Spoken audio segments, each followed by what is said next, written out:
I'm joined at the moment by Paul Huxley from Christian Concern. Hello, Paul. Hello, Andy. It's lovely to have you back again. Now, a little while ago, we were chatting to you about all sorts of things, including the Darlington nurses. Today, we want to chat to you a little bit more about Kristie Higgs, but just give us a really brief overview of what's happening with the Darlington nurses. What was all that about, and what's the latest with that at the moment?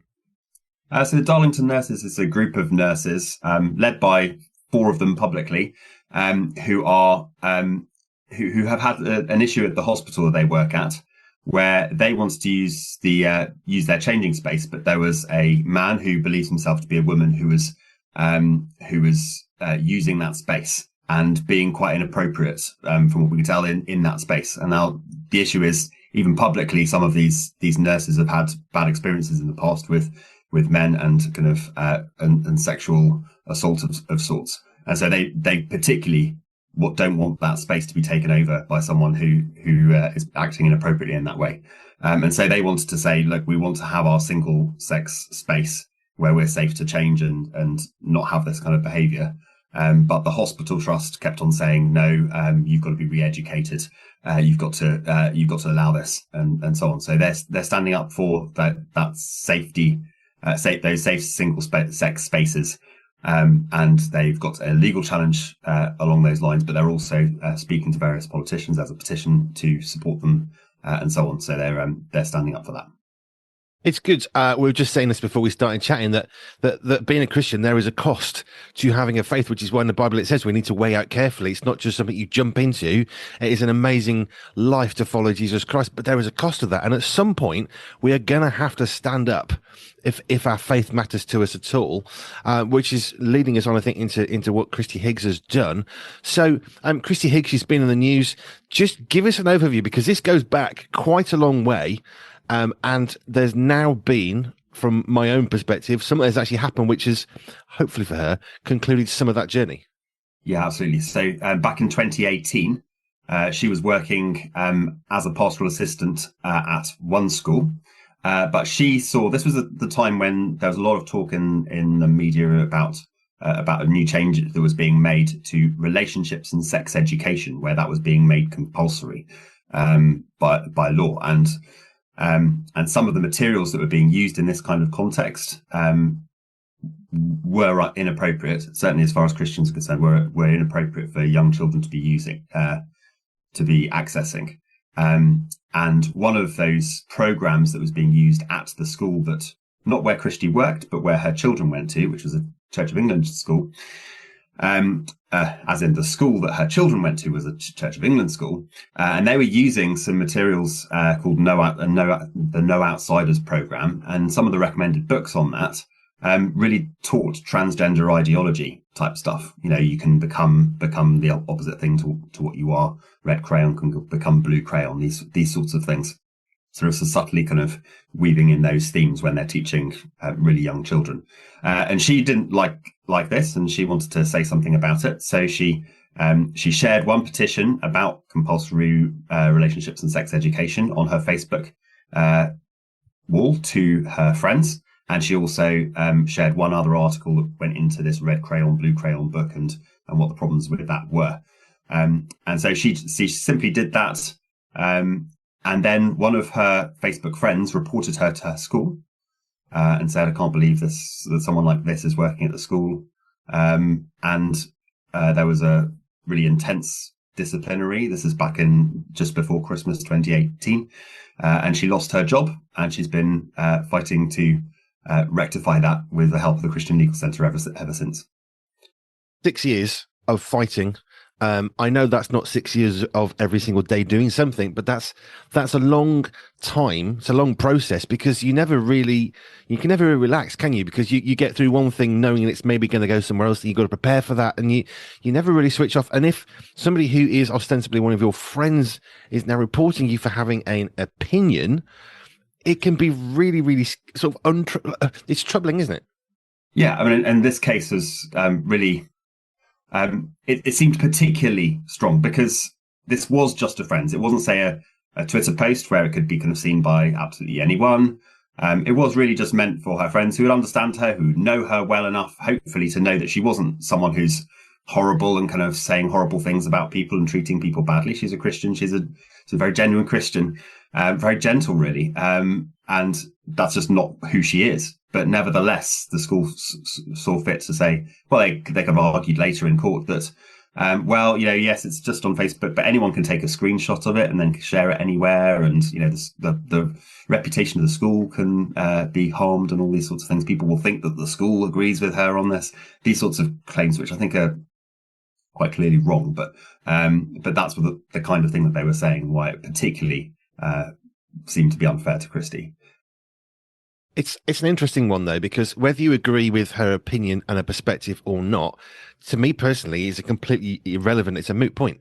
The fact that she has an opinion and wants to actually share an opinion, I think is really fundamental in the United Kingdom at the moment, that we've got these polarized positions where, from my perspective, I don't get into politics because I don't really understand it much, but you kind of got centre, left and right, which I don't really understand. But people who are on the left, they're really not on the left anymore. And people who are on the right, they're kind of not on the right. And you've got this mishmash of polarized peoples who can't believe that other people don't think what they think.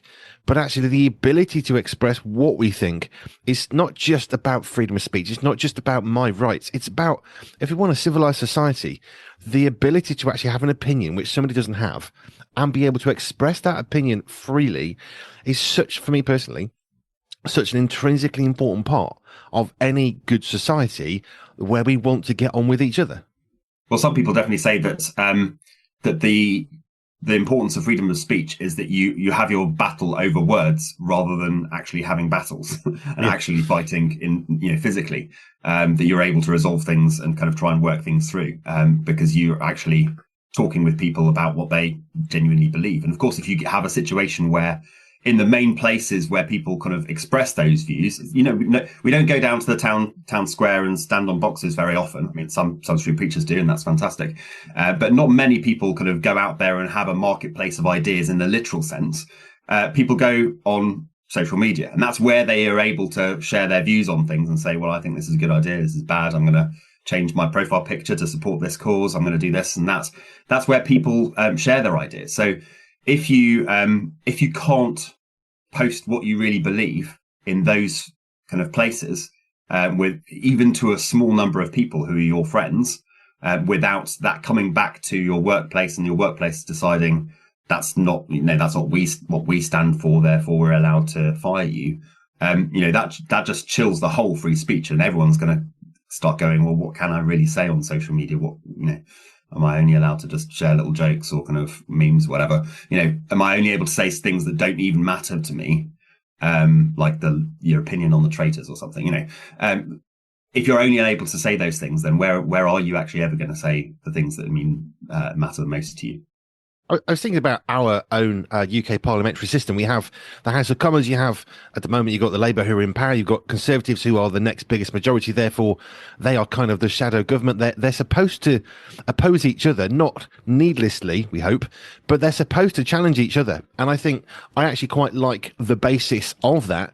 But right in the heart of the main part of our government, if you like, the bit we actually get to see where the members of parliament are talking and working out how the country's going to work, what's the legislation going to be, are we going to deal with this law, all that stuff, they are disagreeing with each other quite vehemently, almost like not necessarily great sometimes, but I really value the fact that they are able to disagree in a public environment. And really, that should be exactly replicated, not with the shouting necessarily, but across the UK, surely, because we need to be able to have those conversations to say, do you know what, that opinion you have, we don't think that's correct. We need to be able to say that. And if we can't say that, then we're just in sort of little vacuums, and all those vacuums start bouncing around. And we have exactly what we have now, I think, is lots of polarized positions where we're not looking at what we can do together. We're looking at why we're not the same. How do we differ? Right, well, we believe this, you believe that, and therefore we can't talk to you. And well, actually, what do you have in common that you can talk about? Because actually, that's a really helpful thing to do.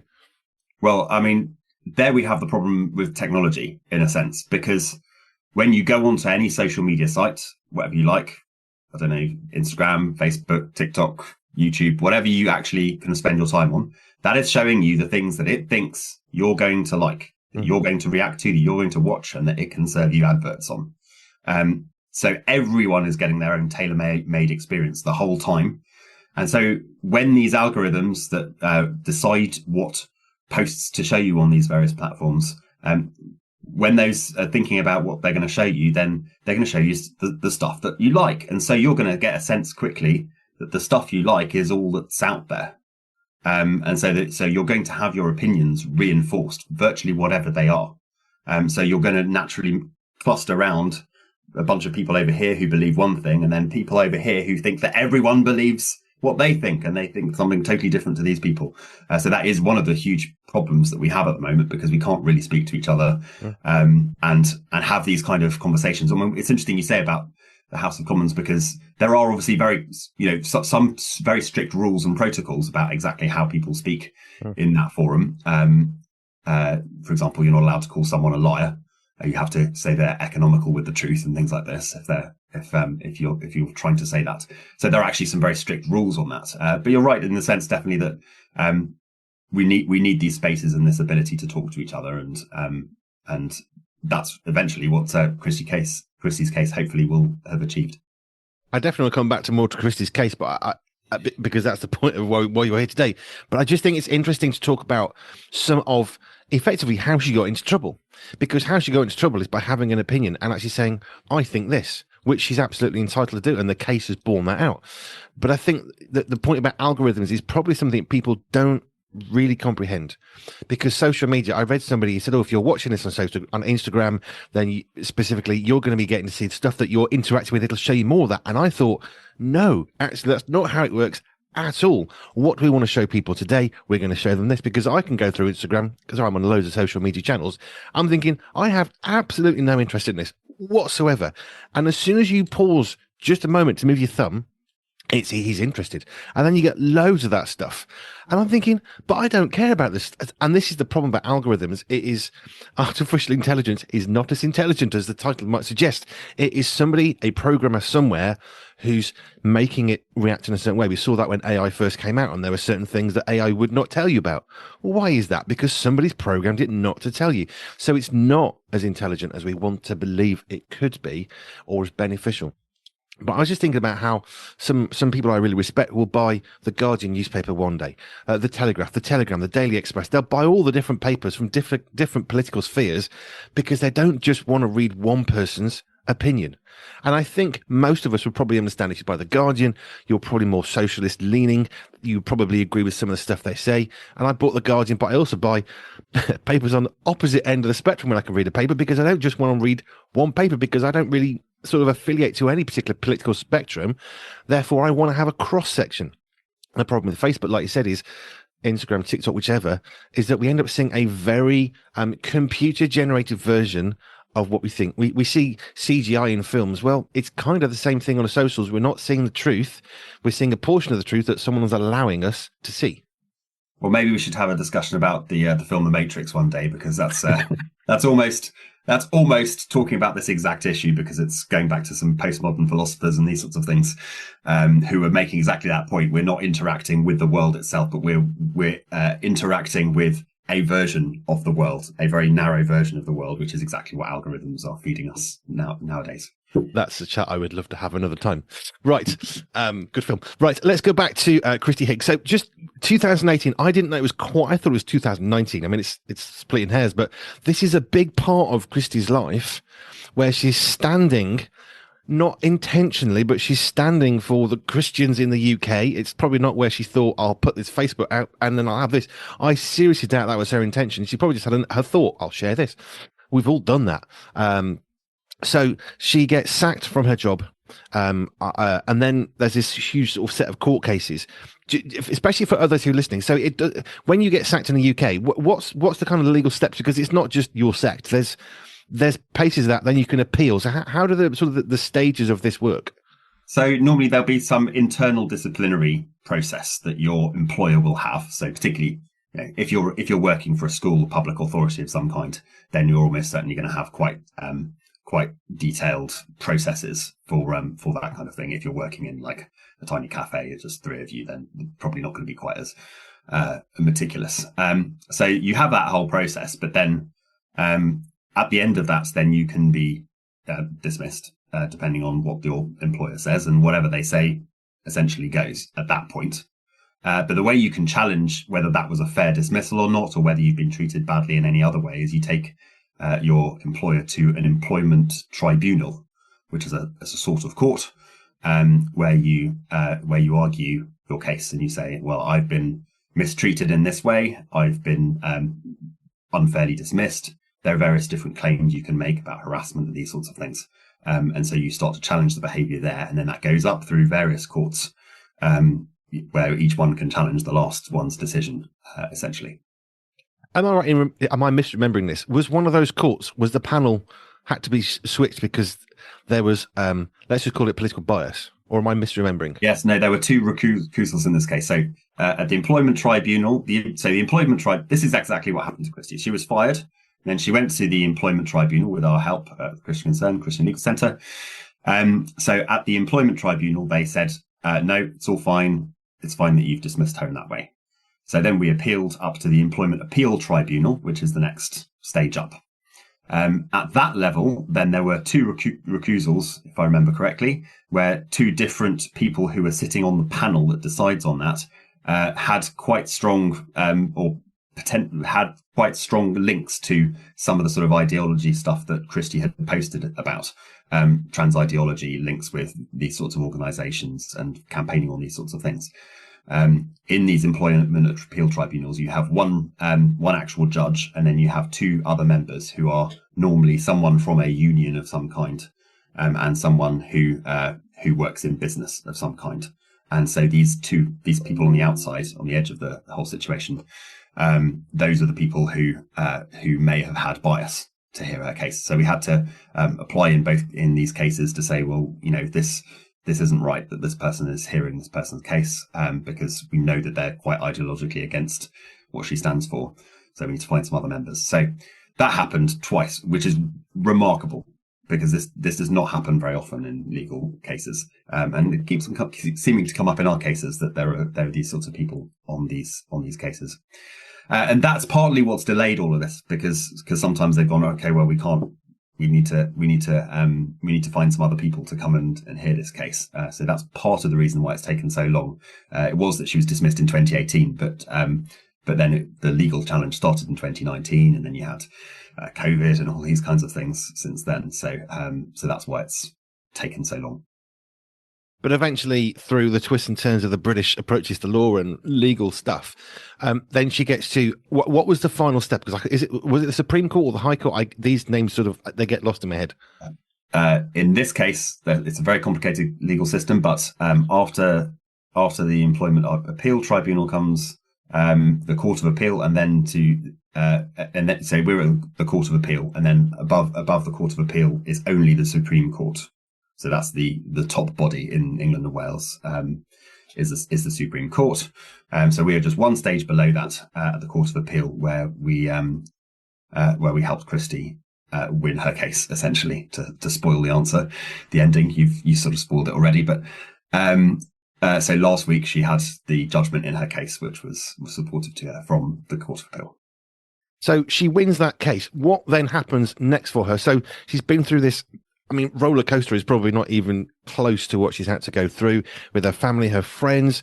But then she finally gets to this court process that says, okay, that they were wrong to fire you. What happens next for her then? Yeah, so that a couple of things can happen. So the decision can still be appealed to the Supreme Court, which would ultimately decide whether to hear an appeal, and then if it has to do that, then we go through this all again at that stage. That's quite rare, because the Supreme Court can only hear a few cases, so it has to be strong arguments. There has to be a good prospect of winning. It has to be an important issue, and so on, to reach the Supreme Court. So there is still a possibility that this case will change in some way because of that. But in the meantime, the case has been sent back down, I believe, to the Employment Appeal Tribunal to decide on the damages that should be paid to Kristie as a result of losing her job and the way she was treated. Because presumably we're looking at 6 years loss of wages, which is quite a lot. There's, her character, her ability to hold a job will have been called into question. So Um, I mean that's got to be a calculation I would never ever want to get involved with, because I mean, how do you even work out somebody's life for 6 years? It's much. I honestly don't know. There are some standardized kind of things Oh, okay. that are used, but I don't understand about them. No, that's fine. But I was just thinking about what she does. I mean, you wouldn't want to go back to your job. I mean, could she say, "Well, I want my job back," or I mean, not that you'd want to, but is that an option? I think that's quite rare. I think it's quite rare. I don't think that the courts can say you must give someone their job back. I don't think that's the case. I think probably there are some very rare circumstances where that happens, but generally it's some kind of damages. I'm showing my lack of knowledge about this stuff, which is why we have. I am too. I am too. I phoned a friend and said, "Paul, talk to me." Right. So, Chrissy's got to be fed up with people. I mean, we're talking about her, which I don't like doing. I don't like talking about people, but this is. I mean, for me personally, I saw this case as this is actually quite monumental in the UK at this time, because what this case is saying is I have an opinion, and whether you like that opinion or not, I actually have the legal right to hold that opinion, which has to also constitute the ability for me to speak that opinion. Otherwise, we're trying to trap what people are thinking in their brains. That's nonsense. Of course it is. But actually, in a sense, that's kind of what was trying to be done against Kristie. Well, you can have your opinion as long as you never ever utter it and we don't hear it. Well, that's just not workable.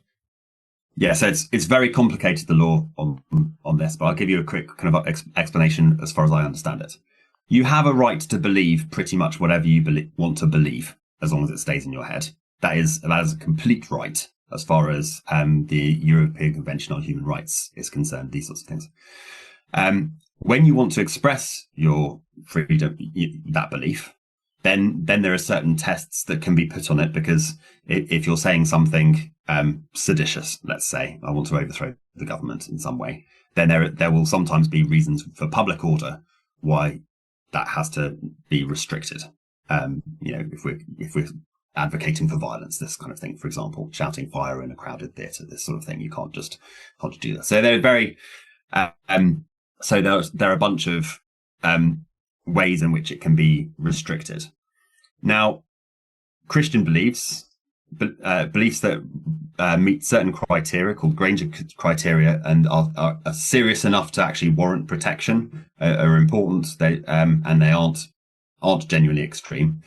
They are protected beliefs, and you are allowed to speak them, and you are always allowed to essentially say those beliefs. Now, one of the problems with Kristie's case in the first instance is that she was being labelled as if these views were ideologically crazy, and no one's allowed to even speak them. She was kind of being made.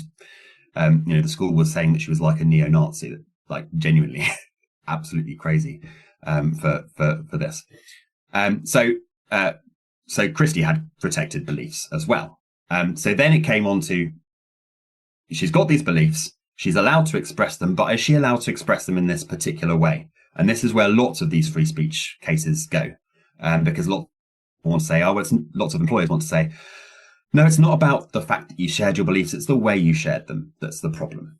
And that sort of excuse for treating people in this way has been rolled out time and time and time again in employment tribunals, and the tiny details of exactly what words were used, and employers and courts kind of going, oh well, we think you said that, but what you really meant was this.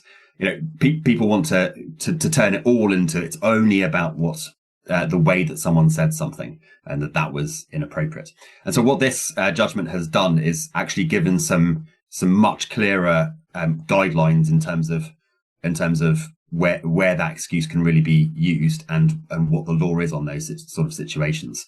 And basically, it's made it about the employer having to really show that their concerns about the way that it was said were really legitimate. And then even if they are legitimate, then they have to be proportionate in how they deal with that situation. And so there are a whole load of extra barriers that the employer basically has to prove to show that was inappropriate and that they shouldn't have said that kind of thing. So that was quite complicated, but essentially you've got is the belief protected, and how are you speaking it? Those two separate elements. Normally it's about how you speak it that's the way that the employers have been able to get away with firing people and kind of treating them badly. And now it's a lot harder for them to do that. The thing for me, though, I kind of see social media a little bit like going to the pub. I know we don't go to the pub quite so much. It's not sort of the central heart of the village anymore because we live in towns and cities. But I still see it as much like the pub. If you're in your pub with your friends with a pint and you're having a chat, it's like taking that chat and saying, well, in the pub, while you're having a pint, you said this, therefore we're going to sack you because we don't like what you said. And the thing is, if you're down the pub with your mates from work, there's a good chance you're not speaking very highly of your employer. I'm not saying that's okay, but that's kind of normal. Because if you're out from work with people, you're going to share thoughts, probably frustrations against your workplace. That's quite common and normal, not necessarily acceptable, but that's what happens. But effectively, for me, social media is that this is my little lounge. Now, where it changes, of course, is my little lounge is now public across the entire world, which does change things. Of course it does. But I think my personal thought was always, yeah, but it's still my little thing. The fact you're listening into my conversation is up to you. And I think it comes back to, we really do need the ability to swipe away or just scroll by, but we don't do it because it's like, it's the keyboard warrior thing. We like hone into it so hard. How dare you say that I don't agree with you? And it's great to social media. It's great we can communicate further, but communicating further means we're going to meet people who we don't see, who can then say what they think, or they wouldn't say what they think if they were down with us in the pub. Does that make sense? Yeah, absolutely. I mean, in the early internet, in those days, then you had these kind of little forums, and the people who liked this thing would all have their little discussions over here, and that was also sort of fine, and no one else would see it anyway, and they could speak quite clearly amongst those people. That was the pub sort of atmosphere. And then when you could bring in Twitter and these sorts of things, which then publicize those conversations to everyone, then you kind of lose those spaces that are more like pubs, and obviously any kind of local community kind of place where you might have those conversations. I think that shows one of the values of just local community and actually having places where people have those discussions and meet each other in the face and actually have to talk about things where they disagree with people to some degree. Just thinking about what Kristie's been through in the last, was it 7 years or so, 6 years? How has Christian Concern supported her? I mean, Christian Concern, some people may know you. They probably know you because of court cases, and Christian Concern spokesman says, but actually there's a lot more to it than that. But for Kristie, I'm guessing she rang up probably Christian Concern and said, help, and then help was offered, and then that help became a 6-7 year journey of walking with her. But what is it that Christian Concern actually do to support people like Kristie who have an opinion that you dare to share? How do you actually support her through? I mean, it's a nightmare. That's a great question, and it'll be different in different cases. I mean, one thing that you went back to is, Kristie is the kind of person who did not come into this for the point of having a fight and argument. She's not that kind of person. Now, some Christians are. Now, some of the people we support are the kind of people who will go into something and maybe, stir up a bit of controversy in some way, hopefully in an appropriate way rather than an inappropriate way. But some people are kind of really up for the fight and kind of really wanting that in the first place, and fair play to them. Kristie is not that sort of person, and so it involves lots of kind of pastoral care, talking through the issues with her, praying with her, helping her have the courage to stand, also involving family members. She's got a great husband and father who are very supportive to her as well. So there's lots of that stuff in the background, because it's not very easy to be the person who is, certainly out in front of cameras and in newspapers and things like this. That's not what most of us want for our lives. So she needs that kind of support. And one of the nice things is, we'll gather together lots of the people who are being supported by Christian Concern, Christian Legal Centre, for a summer barbecue or something like this, and where we'll, as staff members and some other people, will get a chance to go and speak to them and kind of all encourage each other, and the various people who receive our support get to talk to each other and pray together. And there are all kinds of fun things that are happening because these people are meeting each other and then kind of supporting each other in unexpected ways. Oh, that's really beautiful. I didn't know about that. That's really, really, it's really good, because the thing is, when we make that, I mean, I was going to say make that decision. I don't think she made a decision to stand. I think she just said something probably quite, because this is what I think. But when we do that, regardless of whether it's intentional or not, and you've shared, so there's some people who were quite happy to get into the affray, actually we do need support because it's a really lonely place to be, isn't it?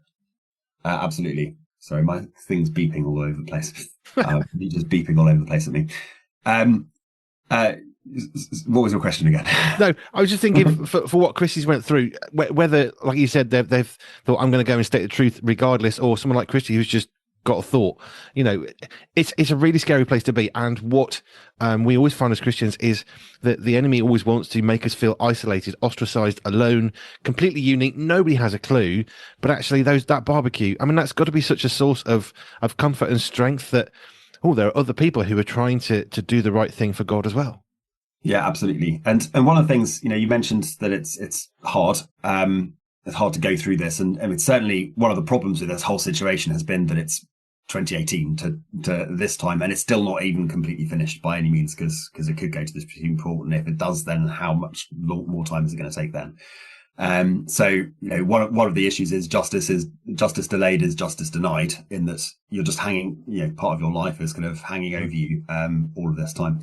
The one thing that really does come across when you talk to these people is that they are glad that they stood at the end of it. Even those who've lost their case and who haven't been kind of given the justice we believe is deserved. Even they're glad that they stood, and they find that they are spiritually encouraged through this whole process. God gives them the strength to do what they need to do, and it's great to see the different ways in which they become less timid, perhaps, in sharing their faith going forwards, and they actually gives them more confidence as a result of having stood than they had before. Wow, what a beautiful point to make, because I don't know Kristie, I've never met her, but I have watched her from afar through Christian Concern. I've seen some of the things. I can see the weight of the world sometimes when you've got to go and stand in front of the cameras or whatever it is. But I love the fact that you're saying that people who are doing this are saying, you know what, I'm glad I did. It's hard, it's scary, it's terrifying probably at various points, and uncertainty. But actually I guess it deepens their relationship with Jesus, which is not to belittle the sacrifice or the struggle, but actually it does. Yeah. And that's one of the tensions that we have at Christian Concern, because we want to say on one hand, look, this is a real serious problem that we're not able to speak in this way, that we're not allowed to express ourselves as Christians, this kind of thing. So we have to make clear that it's actually really a serious issue on one hand, but we don't want to scare people off on the other hand of actually sharing their faith in appropriate ways. Because we really want the people to do that more, because we believe in the power of the gospel, and we believe that can be transformed and can be persuaded and these sorts of things. And so on one hand, we have to say it's very serious, but also we have to say, look, it's still worth sharing your faith in these kinds of ways, and God will provide what you need. Amen. Paul, thank you. I think irrespective of whether you agree with Chris's opinion or not, whether you think she has the right thing to say or the wrong thing, whether she shouldn't have said it, the fact that she has a right to say something is such an important part of life here in the UK at the moment. So irrespective of your opinion, whether she should have had that view or not, I think we should be grateful for Christian Concern, who have upheld her right to have an opinion and to share it, because actually that is intrinsically valuable in the UK. And I think I've heard Christian Concern say this many times: if we don't stand up for what is right for us to have, if we don't stand up for our freedoms, they're going to get taken away. And it's not about being in people's faces, and it's not about offending people or think I've got the right to say and be nasty. No. You can be wrong for doing right, but you do need to defend the right to be able to say what you think. And it is important. And I'm really glad that Christian Concern have stood with Kristie on this. If somebody's going through something and thinking, oh, help, what's happened? Because it's always that moment of, what? Hang on a minute, I was just having a cup of coffee and now I'm being sacked. If they need to reach out to Christian Concern, what's the best way of doing that? Find our website, christianconcern.com, or search Christian Concern or Christian Legal Centre, that kind of thing. Give us a call, send us a message, whatever you do. Do it sooner rather than later, because the sooner that we get involved, the easier it is. Some people sometimes call us up the day before they're about to have their disciplinary, and there's no time to really help them. Some people leave it really late, and the later we leave it, the harder. So it doesn't matter if it feels like it's something small at the moment, or you just think it might become something bigger. Give us a call early. We'll talk to you and we'll try and help you. Paul from Christian Concern, thank you. If you want more, christianconcern.com, and you can get all the information you need. Reach out for help. And like you said, don't wait. Reach out earlier. And remember, you're not on your own. You're not on your own. That's the whole point of one of the things that Christian Concern does. So reach out to them. Paul, thank you. Thanks. Did you know Pure 24/7 Radio has a shop? Well, we do. You can buy merchandise while supporting the work that we do here. Simply head over to www.pure247radio.org/shop. That's www.pure247radio.org/shop.